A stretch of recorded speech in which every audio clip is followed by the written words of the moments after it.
감사합니다.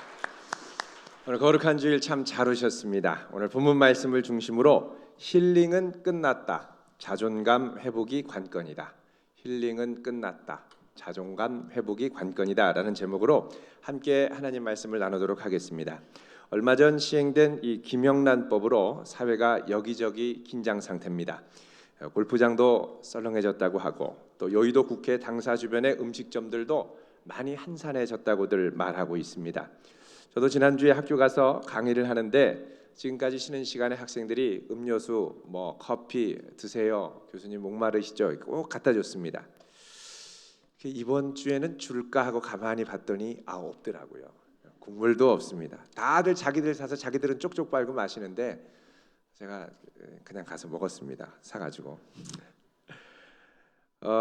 여러분, 이 김영란법의 본 취지가 뭡니까? 이 부정한 방법으로 청탁하는 것을 법과 제도로서 막아보자고 하는 것 아니겠습니까? 사실 이 김영란법이 시행된 이후에 우리 사회에 이해를, 이 김영란법이 시행된 배후의 배경이죠. 이 배후에는 우리나라 사회의 만연한 이 덤으로 주는 문화가 자리 잡고 있습니다. 여러분, 원래 이 덤이라는 게 뭡니까? 시장에서 콩나물 사면 아줌마 한 줌 더 주세요. 그럼 그래야 그리고 이제 한 점씩 더 주지요. 한 손씩 더 주는 이 덤, 이걸 이제 아주 좀 고급스러운 말로 하면 온정 마케팅입니다. 이 덤으로 주는 온정은 이 수요자와 공급자와의 관계를 아주 윤기 있게 윤활유가 흐르는 그런 역할을 하지요. 그런데 이 덤의 문화는 익숙해지다 보면 우리 안에 우리도 모르게 의존의 감정을 유발합니다. 내가 이렇게 해줬으니 당신도 나에게 덤으로 뭘 더 줘야 되는 게 아니냐. 정당한 대가 외에도 덤으로 뭔가를 더 챙겨주고 더 뒤를 돌보아 주기를 바라는 것입니다. 그래서 우리가 이 덤의 문화에 익숙하다라는 말은 반대로 우리가 이 의존의 감정에 상당히 익숙하고 길들여져 있다라는 것을 의미합니다. 보통 의존성이라는 것, 우리가 어릴 때부터 배우는 심리적인 기능입니다. 어릴 때 우리를 양육한 부모님께 충분한 돌봄과 사랑을 받으면서 자라다 보면 그 마음에는 의존성이 남지 않게 됩니다. 그 다음부터는 이제 자존감을 세우고 자신감을 갖고 자립적인 사람으로 살아가게 됐죠.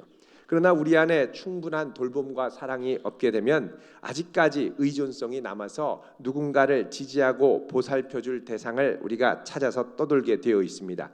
이게 성인이 돼서도 그대로 남아있게 되는 경우가 많이 있습니다. 그리고 누군가가 내게 좋은 것을 더 거저주기를, 덤으로 얹어주기를 바라는 마음이 많이 있습니다.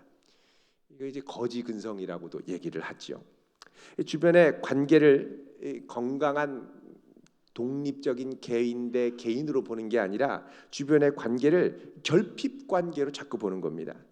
그러면서 상대방에게 더 뭔가를 덤으로 요구하게 되고 또 이것이 너도 나도 덤을 요구하다 보고 또 요청하다 보면 또 주게 되면 이게 이제 한 사회의 문화로 자리 잡게 되는 거죠. 이게 이제 덤 문화, 좀 더 나가면 청탁 문화가 되고 좀 더 다른 관점에서 얘기하면 인맥 중시 문화가 우리나라의 형성이 되는 것입니다. 자, 이런 문화 속에서 우리가 살다 보면 우리는 미움받을 용기를 제대로 낼 수 없습니다.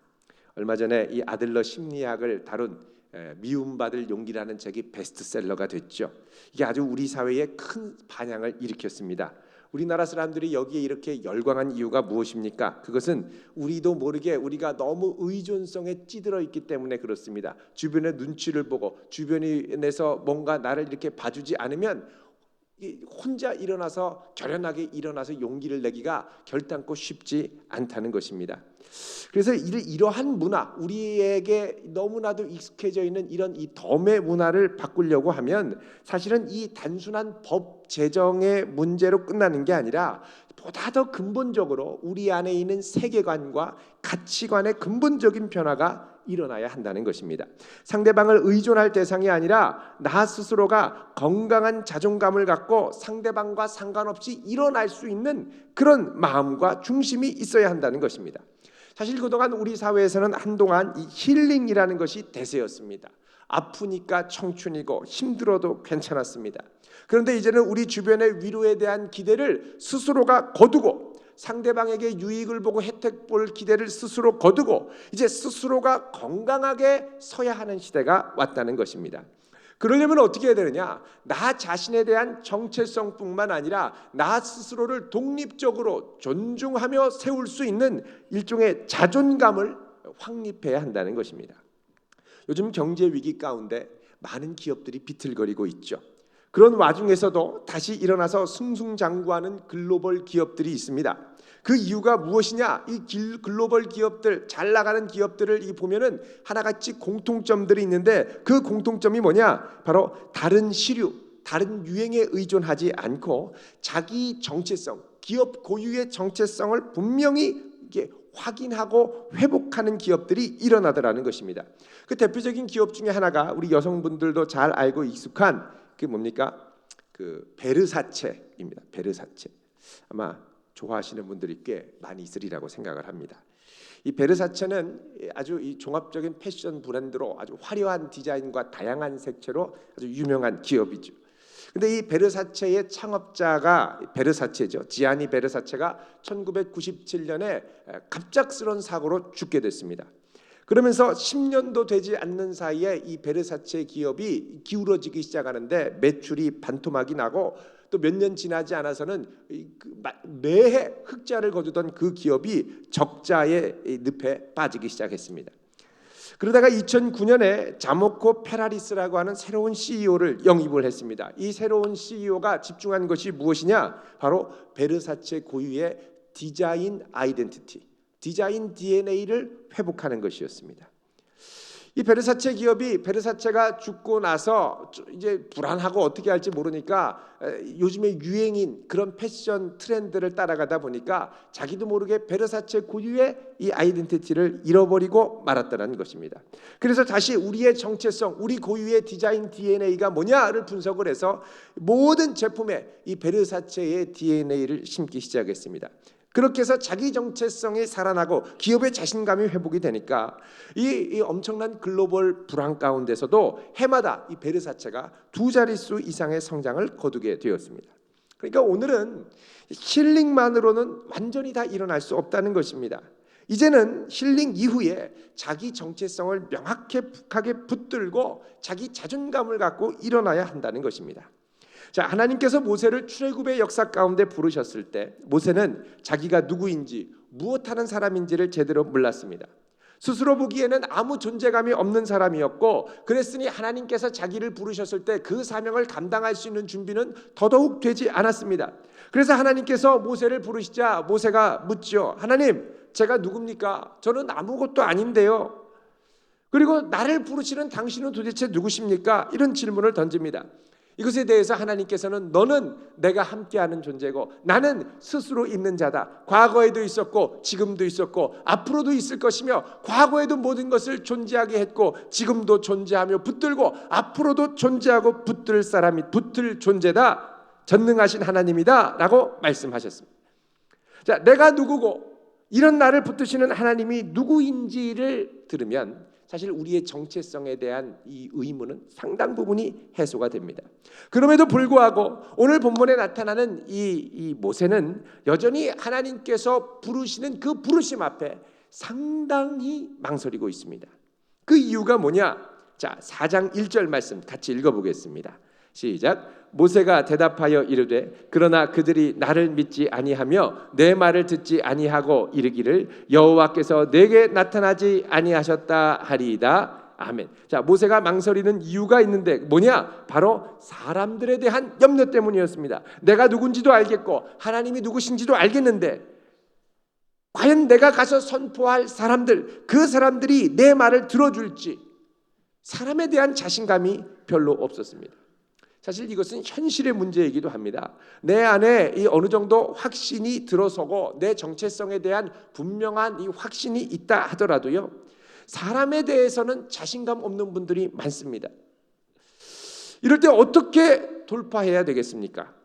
정체성의 확신만으로는 안 되고 이제는 이 정체성의 확신으로부터 이제 그것에 근거한 자존감을 강화해야 합니다. 그래서 하나님께서는 모세에게 기적을 보여주시면서 그가 충분히 할 수 있고 하나님께서 함께 하시면 능히 감당할 수 있다라는 자신감, 자존감을 강화시켜 주십니다.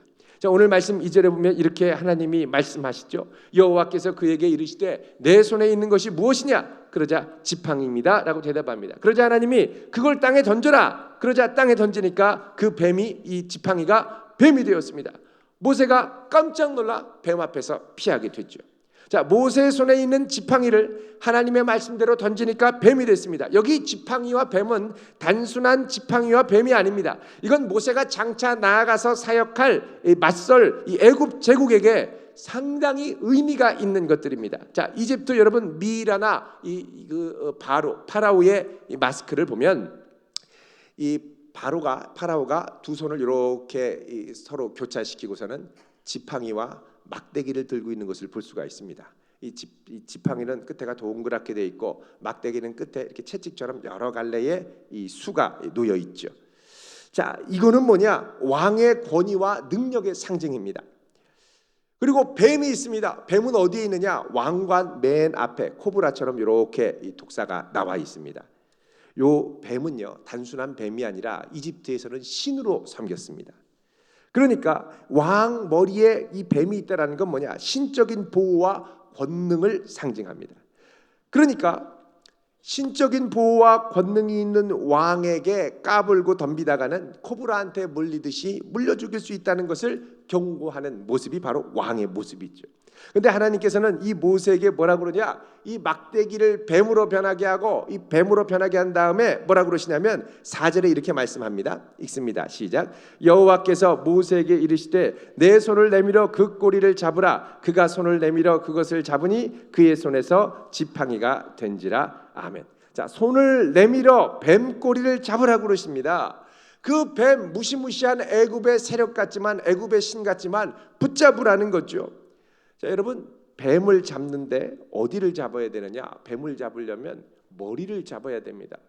근데 이 모세는 하나님께서 뭐라 그러냐? 모세에게 뱀 꼬리를 잡으라는 거예요. 여러분 꼬리 잡으면 어떻게 될까요? 순식간에 뱀이 돌아서서 이 자기 꼬리를 잡은 그 사람의 손을 물게 됩니다. 그러니까 뱀은 머리를 잡아야 통제가 되지 꼬리를 잡으면 통제는커녕 공격을 당하게 되어 있습니다. 재미있는 것은 뭐냐? 하나님께서 모세에게 요구한 이 잡으라라는 단어입니다. 그리고 이 모세가 손을 내밀어서 잡았다라는 단어, 같은 단어 같은데 사실은 다른 단어입니다. 자, 앞에 하나님께서 모세한테 이 뱀꼬리를 잡으라 그럴 때 이 잡으라라는 이 히브리어 단어는 아하즈라고 하는 단어입니다. 이건 뭐냐? 움켜잡으라는 겁니다. 뱀꼬리를 움켜잡아라. 여러분 지그시 움켜잡으면 뱀이 절대 가만히 있지 않죠. 그래서 모세는 이 말씀을 듣고 뱀을 잡긴 잡았는데 어떻게 잡았느냐? 히브리어로 하자크라고 되어 있습니다. snatch out, 재빨리 낚아챘다는 거예요. 하나님께서는 모세한테 뱀꼬리를 움켜잡아라 그랬더니 모세가 겁이 나가지고 그러면서 확 움켜잡았죠. 자기를 물까 걱정돼서 재빨리 움켜잡았는데 잡고 나서 보니까 그 뱀이 어느덧 지팡이로 변해 있었던 것입니다. 그러면서 하나님께서 말씀하십니다. 이게 바로 너희에게 징표가 될 거다. 5절 말씀하시죠. 읽습니다. 시작. 이는 그들에게 그들의 조상의 하나님 곧 아브라함의 하나님, 이삭의 하나님, 야곱의 하나님 여호와가 내게 나타난 줄을 믿게 하려 함이라 하시고 아멘. 자, 이게 바로 이 언약의 하나님이 내게 나타난 징표가 될 거다. 모세가 깜짝 놀라서 이게 어떻게 된 건가 놀라고 있을 때 하나님은 틈을 주지 않으시고 두 번째 표징을 보여주십니다. 6절에 보면 여호와께서 또 그에게 이르시되 내 손을 품에 넣어라. 그 모세가 품에 넣었다가 꺼내보니까 그 손이 어떻게 됐느냐? 문둥병 같이 생겨서 눈같이 되었다라고 말씀합니다. 자, 품에 들어갔다 나온 손을 보니까 문둥병이 됐습니다. 여기 나오는 이 문둥병은 우리가 이해하는 이 나병, 한센시 병이라고 요즘엔 그러죠. 그것과는 좀 다른 성격의 병으로 추정을 하고 있습니다. 이 문둥병은 레위기 13장 14장에 나오는 이 피부병으로 추정이 됩니다. 제사장이 이 피부병을 검진하는 부분이 나오죠. 자, 여기 증상이 눈같이 되었다라고 되는 부분은 표준 세번역에 보면 흰 눈이 덮인 것 같았다라고 번역합니다. 이게 무슨 말이냐면 피부가 각질, 이 껍질이 하얗게 일어나가지고 눈 덮인 것처럼 덮여 있는 상태, 이거를 말하는 것이죠. 이거는 제2적으로 보면은 부정한 상태입니다. 근데 하나님께서 이 부정한 상태로 이 손을 변하게 하셨다가 7절에 보면 다시 그 손을 너의 품에 넣어라. 그래 넣었다가 보니까 원래대로 돌아온 거예요. 하나님의 능력으로 순식간에 부정함이 정결함으로 뒤바뀌고 회복되는 역사가 일어난 것입니다. 자, 이런 급작스런 이 발병과 치유는 하나님의 능력 외에는 이해할 수 있는 길이 없습니다. 그게 하나님께서 말씀하시죠. 8절입니다. 시작. 여호와께서 이르시되 만일 그들이 너를 믿지 아니하며 그 처음 표적의 표징을 받지 아니하여도 나중 표적의 표징은 믿으리라. 아멘. 자, 하나님이 말씀하십니다. 모세야, 너 사람들이 무섭다고 그랬지? 가서 이 표적을 보여봐라. 사람들이 믿을 거야. 혹 첫 번째 표적을 보고 의심하는 사람이 있다면, 왜 첫 번째 표적을 보고 의심하냐면, 여러분 이 막대기를 지팡이를 뱀으로 변하게 하는 것은 이집트에서 흔히 행하던 마술 중에 하나였습니다. 모세가 처음 바로 왕한테 가가지고 막대기를 집어 던지니까, 지팡이를 집어 던지니까 뱀으로 변하죠. 그러자 애굽 술사들도 똑같은 마술을 행합니다. 그러니까 이게 이집트 방식의 마술이라는 거예요. 그래서 사람들이 저 이집트 사람들도 하는 건데 라고 생각하고 믿지를 않는다면, 두 번째 이 손을 집어넣었다 꺼내서 나병이 되었다가 낫는 이 기적은 사람들이 절대 부인하지 못하고 믿을 것이라고 말씀을 합니다. 자, 이 말씀을 듣자 모세가 하나님이 함께 하시고 이렇게 함께 하신다면 내가 사람을 두려워하지 않아도 되겠구나 라고 생각해야 되는데, 마음에 또 다른 염려와 불안이 있었던 것 같습니다. 그래도 안 믿으면 어떻게 하지? 라는 생각. 그러자 하나님께서 또다시 모세에게 말씀하십니다. 뭐냐? 9절에 보면 그들이 이 두 이적을 믿지 아니하면 내 말을 듣지 않거든 너는 나일강물을 조금 떠다가 땅에 부으면 내가 떠온 나일강물이 땅에서 피가 될 거다. 물이 변하여 피가 되는 기적이 일어날 거다. 자, 나일강은 애굽의 생명의 젖줄이 되는 신성한 강이었죠. 그런데 그 강을 피바다로 만들어 버리겠다는 겁니다. 그러니까 하나님께서 모세의 마음을 생각하시고 이스라엘 백성들이 반드시 믿고야 말도록 믿을 수밖에 없는 기적들을 계속해서 준비하고 계신 겁니다. 근데 감사하게도 여러분 31절에 보면 모세가 4장 31절에 이스라엘 백성한테 가서 이 기적을 베풀었더니 백성들이 그냥 믿어버렸습니다. 믿게 된 거예요. 그러니까는 이 나일강을 피로 바꾸게 하는 기적까지는 가지 않게 되었다는 것입니다. 자, 여러분 하나님께서 모세한테 이렇게 자상하게 여러 가지 기적을 베푸신 거 준비하신 걸 보면 참 모세의 염려와 불안을 잘 헤아리시면서 준비하셨다라는 생각이 듭니다. 자, 이 정도 되면 모세가 사람들을 향해서 자신감을 갖는데 문제가 없을 것 같습니다. 자, 이제 가면 됩니다. 용기를 갖고 가고 싶습니다. 근데 여기에 마음에 걸리는 문제가 하나가 있습니다. 그게 뭐냐? 이제는 이제 자기 자신에 대한 컴플렉스입니다. 자기에 대한 열등감이에요. 자, 10절 말씀 읽어보겠습니다. 시작. 모세가 여호와께 아뢰되 오 주여 나는 본래 말을 잘하지 못하는 자니이다. 주께서 주의 종에게 명령하신 후에도 역시 그러하니 나는 입이 뻣뻣하고 혀가 둔한 자니이다. 아멘. 자, 모세가 여호와께 얘기합니다. 하나님, 저는 원래 말을 잘 못합니다. 말을 잘 못합니다. 나는 입이 뻣뻣하고 혀가 둔합니다. 이건 이제 한 두 가지 정도로 생각해 볼 수가 있습니다. 첫 번째는 뭐냐? 모세는 말을 잘 못하는 사람입니다. 여러분 우리 중에도 보면 주변에 논리적으로 이렇게 말을 잘 못하는 사람들이 있습니다. 누가 논리적으로 막 따지고 들어가면 글쎄요. 그리고선 막 순식간에 머리가 하얘지고 아무 말도 못하고 있다가 막 얼굴만 빨개지다가 나오고선 나중에 와서 아이고 내가 왜 그때 대답을 못했지? 이런 생각을 할 때가 있죠. 모세도 예전에 비슷한 경험을 했습니다. 여러분 모세가 이스라엘 백성들 동족들이 싸우고 있는 현장에 가서 말렸죠. 그 두 사람 싸우면 어떻게 하냐? 싸우지 말아라. 그러자 이 히브리 민족들이 야 네가 뭔데 그러냐? 너 어제 사람 죽였는데 그것처럼 나도 죽이려고 그래? 이 말 하니까 갑자기 모세의 머리가 하얘졌습니다. 아무것도 생각이 안 나요. 그 논리적으로 여러분 왕자 같으면 어허 무엄하도다 네가 감히 어디 소속이야? 뭐 이러면서 막 따지고 들어가야죠. 이 왕자의 권리가 뭔지 알아? 왕자가 뭘 할 수 있는 줄 알아? 이게 지금 왕자도 몰라보고 이렇게 얘기해야 되는데 그 얘기를 들으니까 갑자기 찔리면서 하다가 하얘지다가 그냥 사라지고 도망가고 아예 미디안으로까지 도망갔죠. 그러니까 이 모세가 이 사건, 원래 말도 잘 좀 못했던 것 같은데 이 사건으로 사람을 만나서 말로 당해내지 못하는 이 트라우마, 이게 이제 있을 가능성이 크다는 것입니다. 그래서 모세가 막상 사람들한테 가서 말을 하는데, 더구나 이스라엘 백성들에게 말하고 바로 제국에 가서 이 바로 왕 앞에 얘기를 해야 되는데 얼마나 사람들이 꼬치꼬치 따지고 반대를 하겠습니까? 그 생각하니까 아찔해진 거예요. 두 번째 가능성이 있습니다. 그건 뭐냐? 이 모세가 애굽에 가서 바로 왕 앞에 가서 이야기를 하면 이제 이집트 말로 해야 되는데 이집트를 떠난 지 40년이 됐습니다. 여러분 영어 배운 지 40년 지나신 분들 계시죠? 어떠신지는 모르겠습니다만 40년 지나면 많이 잊어버립니다. 그러니까 모세가 열심히 애굽어를 능통하게 했어도 40년을 광야에서 뭐 사람들도 많지 않고 말할 기회도 별로 없습니다.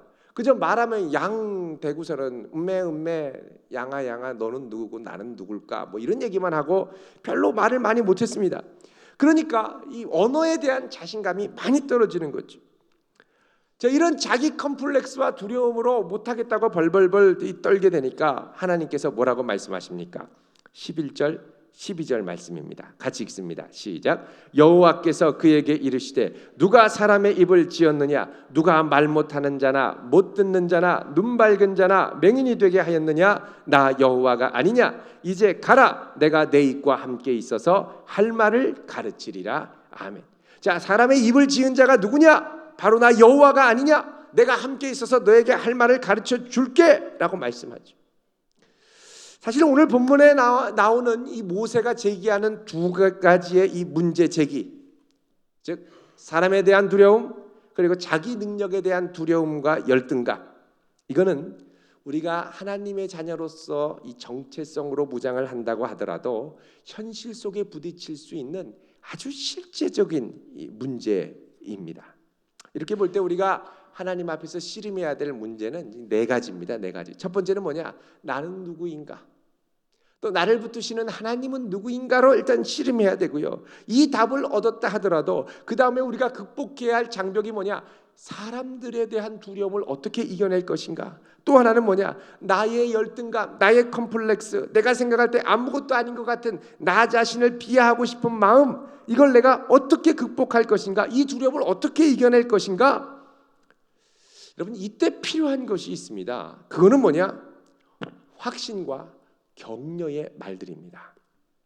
자, 오늘 본문 말씀을 이제 잘 분석을 해보면 하나님의 대화와 모세의 대화가 있는데 모세의 말은 짧고 하나님의 대답이 압도적으로 많은 것을 볼 수가 있습니다. 자, 오늘 말씀 4장 1절에 보면 모세가 하나님께 말씀드리죠.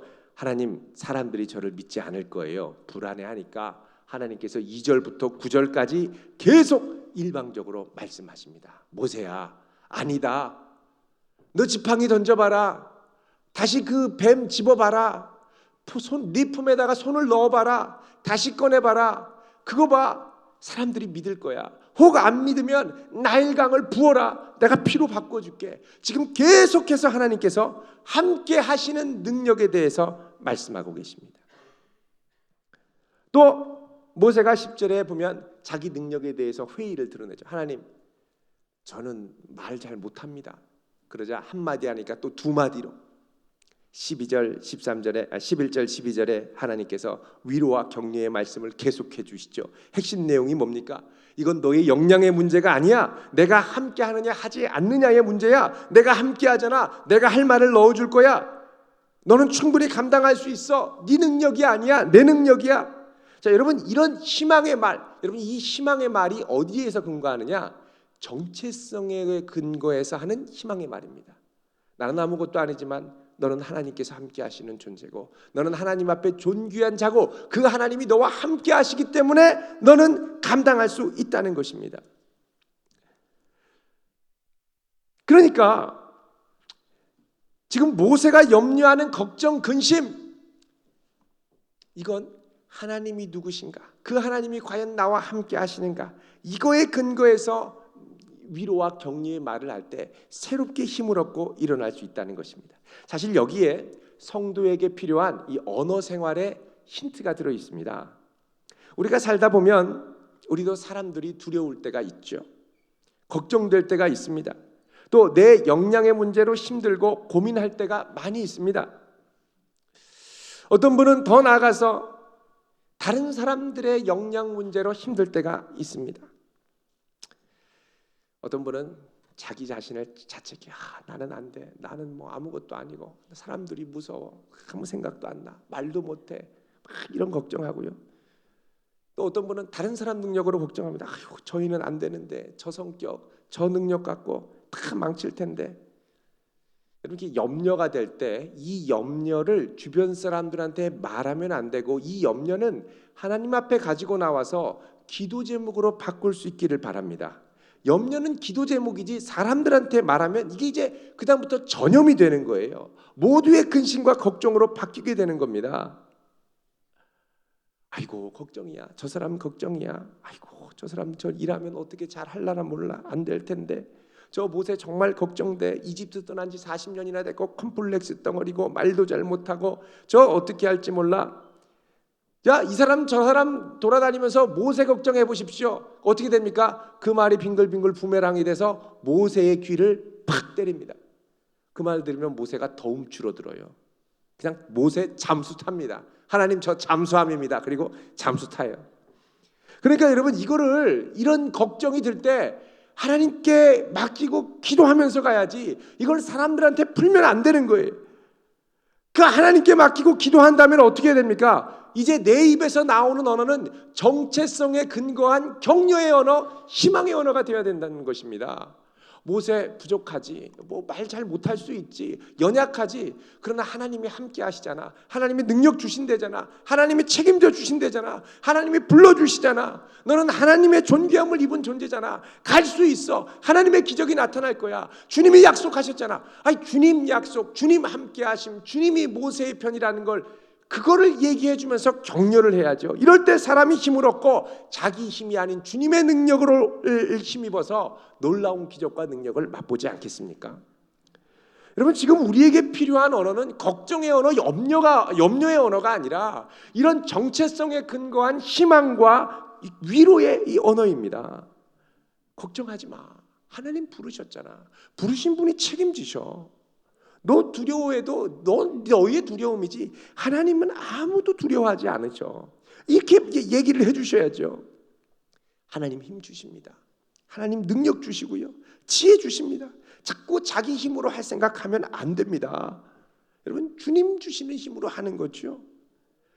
지금 하나님께서 모세를 격려하는 그 내용을 보면 다 이런 부분입니다. 네 힘으로 하는 게 아니라 내 힘으로 하는 거야. 또 하나님께서 함께 하시잖아. 왜 그래? 만약에 모세가 하나님이 왜 자꾸 사람들한테 가라 그러지? 나 사람들 자신 없는데. 여러분 이제 그 얘기를 듣고 옆에 있다가 이 정체성에 대한 확신의 말이 없으면, 그래 내가 봐도 그런데, 내가 봐도 답답한데 하나님은 얼마나 답답하시겠니? 그만 내려놔라. 이렇게 얘기할 수 있습니다. 아이고 나는 이 능력이 안 돼서요. 말도 못해서요. 그래 내가 생각해도 너 참 말 못하는데 어쩌려고 가려고 그러냐. 나라의 망신, 국가의 망신, 민족의 망신이니 가지 마라. 이렇게 간다니까요.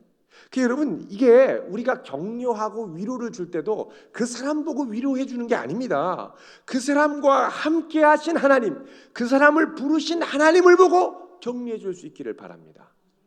사람 보고 격려할 수 없습니다. 그와 함께하는 하나님을 보고 우리가 희망의 말, 격려의 말을 줘야 한다는 것이죠. 그럴 때 성도가 일어날 수 있습니다. 나는 연약하지만 나와 함께 하시는 주의 능력으로 일어날 수 있다는 것이죠. 만약에 우리가 이런 정체성에 근거한 격려와 위로의 말로 위로를 받지 못하면 우리는 어떻게 되느냐? 13절처럼 반응합니다. 자, 13절 읽어볼까요? 시작. 모세가 이르되 오 주여 보낼 만한 자를 보내소서. 주여 아무리 생각해도 저는 아닙니다.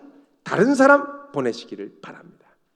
자, 여기까지 가면 하나님이 어떻게 하십니까? 14절에 보면 하나님이 모세를 향하여 분노하십니다. 분노. 하나님이 못마땅히 여기시는 거예요.